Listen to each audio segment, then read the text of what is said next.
Nope, never driven across country. You want me to elaborate on that? Yeah.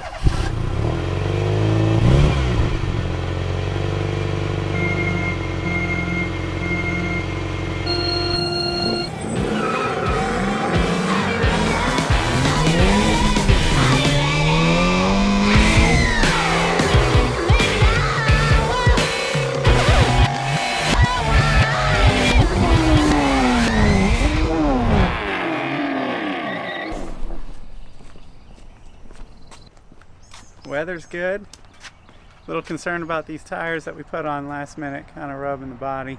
So we're trying to put all the light stuff in the Type R and all the heavier stuff in the Pilot. Wheels and tires went on the day before we left, and we noticed that they were scrubbing a little bit in the rear when you kind of, you hit the dips in the road. Not bad, but on the more aggressive dips, it was scrubbing. It was kind of like, oh, well, we're going to have to go for it, and we'll watch it and we'll see what's happening. And if worse comes to worse, we'll have to, do a fix somewhere at a hotel or something like that. Hitting just the outer corner there.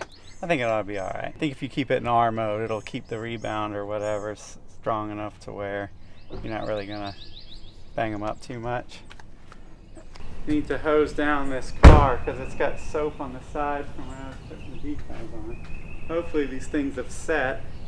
Not really sticking. These freaking foils and fancy crap. We're not gonna worry about that. If it comes off, it comes off. I've never driven cross country before, so kind of the weight of everything that was about to happen and going all the way across country was weighing on me a little bit. A little nervous. It's already been a long ass day of packing and losing tools and stuff like that, but it's good. Me and Matt met at Wooley's house super early in the morning. We had tools all over the place. We had bags and luggage just all over. But we got it going. It just took a lot longer than expected. I guess we're gonna head to the airport first, pick up Jesse, and then head over to Alabama and get Hunter. Fucking Alabama. No, I'm kind of at I'm kind of at that weird place right now where I'm super nervous and excited all at the same time about what's about to happen. Because there's so much that could and might go wrong just because the car was thrown together so fast at the end there. And I don't know, I've never driven cross country before, so I'm pretty excited. We'll see. I'm just worried about this tire issue. I know it doesn't look bad, like if you show it, but like I said, just driving it, whatever, 10 miles yesterday, kind of a couple of, it's the dips, well, you guys know if you got the same car. As most of you guys probably know that have messed with cars, like you do installs and then you get it back together and you find out something isn't right. Something's leaking, something's letting air pass, whatever it is, something's suffocating something. We didn't have time to deal with any of that. Largely. We threw all the parts on, we drove it around for a day or so, and then we went back and we checked everything to make sure it was tight, and then we set out. Maybe we just bring one box of magazines. Let me see.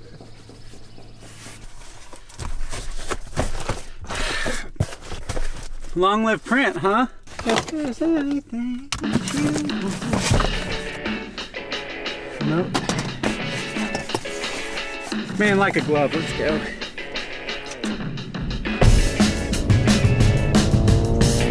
Books and songs are not to make you bitter. We're at the airport right now picking up Jesse. After this, we gotta go head to Alabama to get Hunter, and then we can finally start making some headway on the trip because we have not gotten very far yet, and it's lunchtime on the first day. Curb pickup at south levels 3 and 4. Okay. Yes. Well, we're coming around, dude. Jesse is a brother that lives in Jacksonville, Florida. He does photography work. He's a pretty good writer.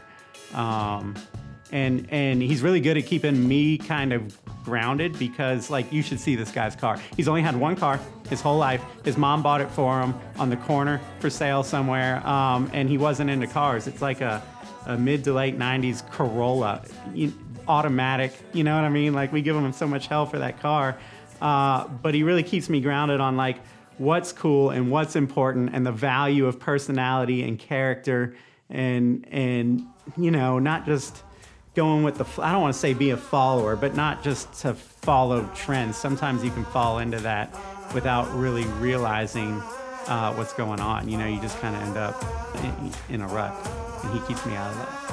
I'm looking at S3, ironically. That's hilarious.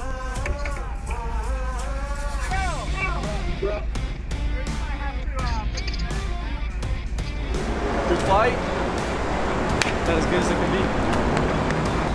You girls and your bags, man. Ridiculous.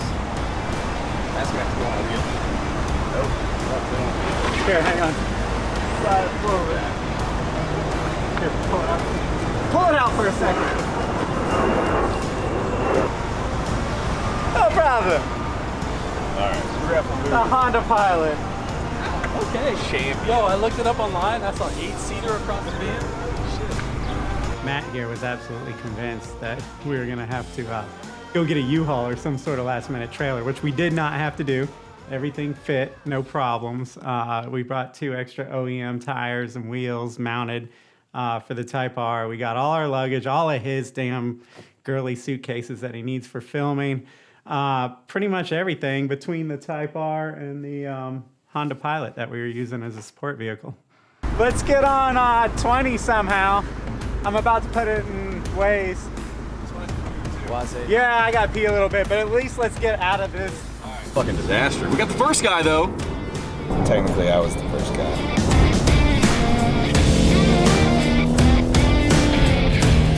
Should never pick up people in Alabama. Most of the time it's STDs. Hunter is the boy from Alabama, the kid, 21, actually just turned 21, so when he started talking to us, he was 20 years old. Basically the same deal, wanted an internship, and we're like, yeah, sure, but like, I don't know what we need. And he kind of kept pursuing it. We saw him at Import Alliance at Spring Meet 2018, I guess it was, and he was like, hey, who does y'all's Facebook? And I was like, I hate. Oh, no, I'm sorry. He said, who does your Instagram? And I said, I hate Instagram, man. And he was like, well, let me do that. Let me start posting some stuff. One thing led to another, and now he's coming to California. What's up, bro? What's up, brother? How you doing, brother? To be honest, when we finally got Hunter is when the energy level, well, first of all, we got Jesse. We went and picked him up at the airport first, and the energy level, you know, rose a good bit. Our buddy was there. We had another cog in the machine there. And then when we got Hunter, it was like we had the whole band back together. And even though we were in Alabama, which sucks, as I've said repeatedly, it was cool. You know, he had a big sign up, and it was like a big welcoming party, and the energy kind of got ramped up, and all of a sudden everybody was pretty pumped and ready for the trip. Hunter, welcome to the trip. Yeah! Yay!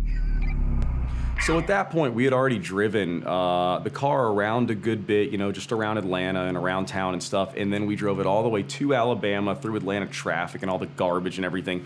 So we'd have several miles on it. I was pretty confident in the car at that point. There were no leaks, no funny noises other than a little bit of tire rubbing, but the car was performing very, very well. I was happy with it. And at that point, I knew the car was new enough. And the guy, you know, Jason Owens, who did all the work, had done such a good job, and I trust him. At that point, I was really confident that we could make it all the way to California without major issue. Dude, I love this glitter. You do? That was a cool accent. I like it a lot. I just did that for fun. I was kind of like, oh, all right, it's awfully shiny, but I guess it does look cool. I think it's sick.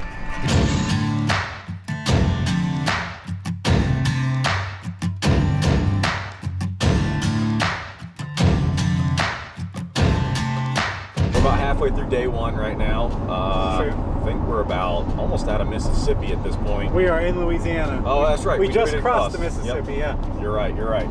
Yeah, we got a super late start, just a bunch of stuff to pack and people to pick up from the airport and side of road and stuff like that. So yeah, we're riding through Louisiana right now. We get into Louisiana, and so like the anxiety's going down. The car, we're getting some confidence in it. We're rolling through states we've been through before. It's a lot of familiar territory, and it's going well. So far, so good. You know, No broken parts. no broken parts. Decent gas mileage. Yeah, the car is a freaking dream, man. I really like driving it.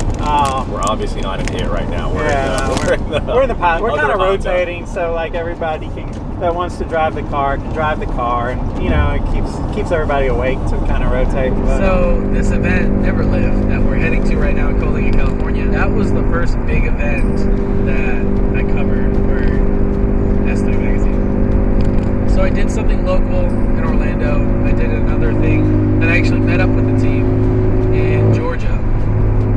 Was import face off, and then they were like, "All right, we're sending you to California," which is like dope.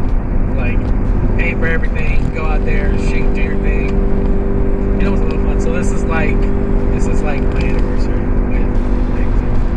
It's great, yeah. And I haven't done the road trip to West Coast. I've done the road trip up the East Coast from Florida to Canada, and I've always wanted to do this cross country. Hey, pipe down over there. We've got this fucking Honda Pilot in front of us. Looks like a mob van. How much gas you got? We just a sea air above a half a tank. You said tell you a story in Australian? Yeah.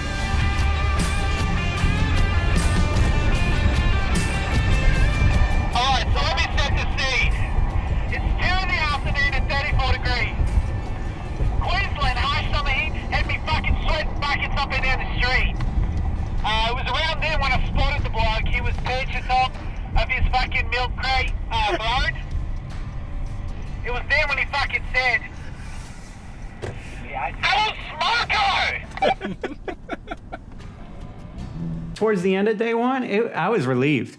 I wasn't concerned. I mean, there was always that concern of like, okay, we made day one, now we gotta, make day two. It's when is the bad gonna happen? Kind of a worry, but like, that was just worry. That wasn't really warranted. Day one went perfectly.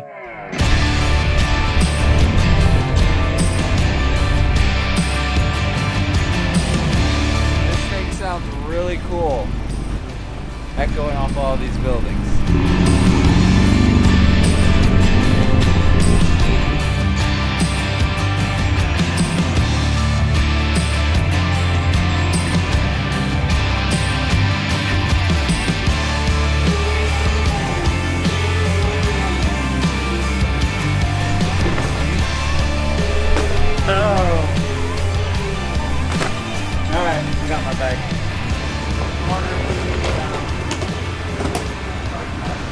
Park wherever? Yeah, this is the only entrance though, but you can park anywhere you want. Okay, cool.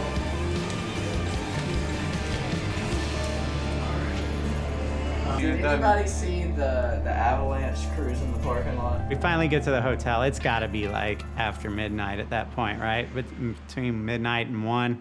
And so we get in this hotel and it's downtown, which seemed like a great idea till you kind of get some of those spots. And it was like, all right, well, that's fine. And then we pull in the Type R, and there's like this avalanche, and maybe I'm stereotyping avalanches, but it was like the avalanche creeping in the corner with like the cheap HID conversion headlights, that are like too purple and a little too dim. And it's like, oh crap, this is the kind of car that scopes out Hondas and steals stuff. And so, we had the Type R, and not only that though, we had the Pilot, with wheels visible and equipment and stuff that, like, let's be honest, we weren't gonna take all that to the room. Have you guys ever known anybody with an avalanche that wasn't a douchebag or a sketchy kind of methy person? So yeah, it was a little bit of a stressful situation. We parked it a couple different times just to get it under the right light and make ourselves feel better about it. The good news was we were coming in late and leaving early, so. My car just gets stolen.